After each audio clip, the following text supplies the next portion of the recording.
ரெட்ஃபிக்ஸ் ஆசிரியர் ஃபெலிக்ஸ் ஜெரால்டுக்கு ஒருநாள் போலீஸ் காவலில் விசாரிக்க அனுமதி. டெல்லியில் கைது செய்யப்பட்ட யூடியூபர் ஃபெலிக்ஸ் ஜெரால்ட் நீதிபதி முன் ஆஜர்பட்டு தமிழக காவல்துறையில் பணியாற்றும் பெண் காவலர்களை தவறாக பேசிய சவுக்கு சங்கர் மீது வழக்கு பதிவு செய்யப்பட்டு அவரை தேனியில் வைத்து காவல்துறையினர் கைது செய்தனர். தொடர்ந்து அவர் நீதிமன்றத்தில் ஆஜர்படுத்தப்பட்டு சிறை அடைக்கப்பட்டார்.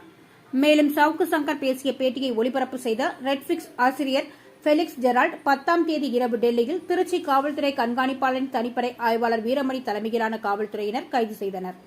தொடர்ந்து அவரை ரயில் மூலம் சென்னைக்கு அழைத்து வரப்பட்டு பின்னர் 13ஆம் தேதி திருச்சி சுப்பிரமணியபுரத்தில் உள்ள சைபர் கிரைம் அலுவலகத்திற்கு கொண்டு வரப்பட்டார்.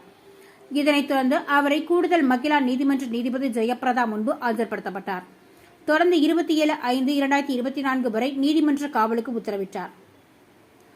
இந்நிலையில் ரெட்ஃபிக்ஸ் ஊடகம் அந்த காணொலிக்காக மன்னிப்பு கோரியது. மேலும் அந்த வீடியோவை பிரவேசிப்படுத்தி வைத்துள்ளனர். இந்நிலையில் இன்று ஃபெலிக்ஸ் ஜெரால்ட் பிணை மனு திருச்சி கூடுதல் மகிழா நீதிமன்ற நீதிபதி ஜெயபிரதா முன்னிலையில் விசாரணைக்கு வந்தது. அப்போது அவர் நீதிபதி முன்னிலையில் ஆஜர்படுத்தப்பட்டார். அப்பொழுது போலீசார் தரப்பில் 7 நாள் கஸ்டடி கோரி மனு வழங்கப்பட்டது. இதனை விசாரித்த நீதிபதி ஒருநாள் போலீஸ் காவலில் எடுத்து விசாரிக்க அனுமதி வழங்கினார். மீண்டும் நாளை மாலை 3 மணி அளவில் அவரை நேரில் ஆஜர்படுத்த உத்தரவிட்டார்.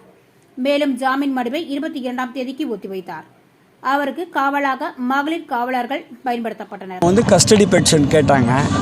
அவங்க கஸ்டடி பெட்டிஷன் கேட்குறதுல எந்த நியாயமும் இல்லை.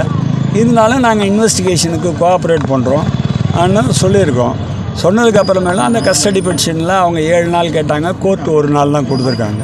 3 o'clock எடுத்துகிட்டு நாளைக்கு 3 o'clock கொண்டு வந்து ஒப்படைக்கணும்னு சொல்லியிருக்காங்க. அது இல்லாமல் அட்வொகேட்ஸ் மீட் பண்ணுறதுக்கு இது பண்ணியிருக்காங்க. அவங்க யார் ஐஓவோ அவங்க பொறுப்பு அதுக்கு. அந்த ஐஓ அதுக்கான பொறுப்பெடுத்து அவர் அதை வீட்டில் இருந்து அவங்க கோர்ட்டில் போட்டது என்னென்னா இந்த நிகழ்ச்சி பப்ளிஷ் பண்ண வீடியோஸ் தான் பார்க்க முடியும். அதை விட்டுட்டு வீட்டு டாக்குமெண்ட்டெல்லாம் நீங்கள் எடுத்துகிட்டு வரதுக்கு உங்களுக்கு யார் ரைட்டு கொடுத்தான்னு கேட்டாங்க. இல்லை அப்படி இல்லை நான் கோர்ட்டில் போட்டுடுறேன். நாங்கள் அவரோட செல்ஃபோனை 13th கோர்ட்டில் ஒப்படைக்கலை. அதை நம்ம பெட்டிஷன் போட்டிருந்தோம். அதை இன்றைக்கி கொண்டாந்து கோர்ட்டில் கொடுத்துருக்காங்க. அதே மாதிரி வீட்டு டாக்குமெண்ட்ஸுக்கு நாளைக்கு பெட்டிஷன் போட சொல்லியிருக்காங்க. இது என்னென்னா ஒரு தனிநபருடைய வருமானம் அவருடைய வாழ்வாதாரத்தை ஒழிப்பதற்கான எல்லா வேலையும் அதுதான் நாம் திருப்பியும் சொல்கிறோம்.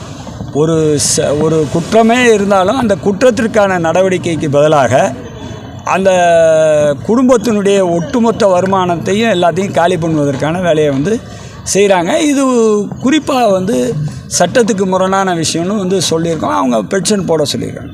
அந்த திருவாரூரில் கண்டெய்னர் வீட்டில் ஒன்றுமே அங்கே இல்லைன்னு சொல்லி அவங்களே சொல்கிறாங்க. இப்போ திருப்பி ஜாமீனா சொல்லுங்கள். 3வது முறை ஜாமீன் ஆர்டர் பண்ணிங்க. ஜாமீனே பேசலையே. அவங்க இன்றைக்கி கஸ்டடி பெட்டிஷன் தான் போட்டாங்க. ஜாமீன் நாம் போட்டிருந்தோம். அவங்களாரையும் கஸ்டடி பெட்டிஷன் போட்டாங்க. அதில் ஒரு சண்டை வேணான்றது தான் நமக்கு என்னென்னா